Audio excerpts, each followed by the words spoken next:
বাংলাদেশের মাধ্যমে ভারতকে মারতে চায় চীন পাকিস্তান, এমন গুজব ছড়াচ্ছে ভারতীয় গদি মিডিয়া। প্রচারিত এক আলোচনা অনুষ্ঠানে আজ তাক বাংলা নামে চ্যানেলটি বলছে, ভারতের অরুণাচল প্রদেশের প্রতি চীনের দৃষ্টি পড়েছে আর জম্মু কাশ্মীরে পড়েছে পাকিস্তানের নজর। তাই দুদেশ ভারত বধের নতুন পরিকল্পনা করছে, আর এসব পরিকল্পনায় রয়েছে বাংলাদেশের ভূমিকা।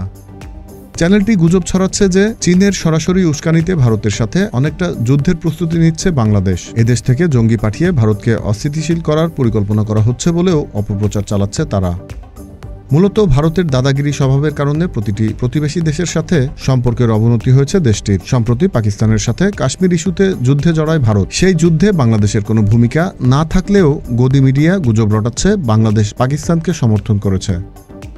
গত বছরের আগস্টে ভারত বান্ধব হাসিনা সরকারের পতনের পর গঠিত অন্তর্বর্তী সরকারকে বিপদে ফেলতে নানা চেষ্টা চালায় ভারত। তাতে ব্যর্থ হয়ে গুজব ছড়িয়ে পরিস্থিতি নিজেদের অনুকূলে নেয়ার চেষ্টা চালাচ্ছে গদি মিডিয়া।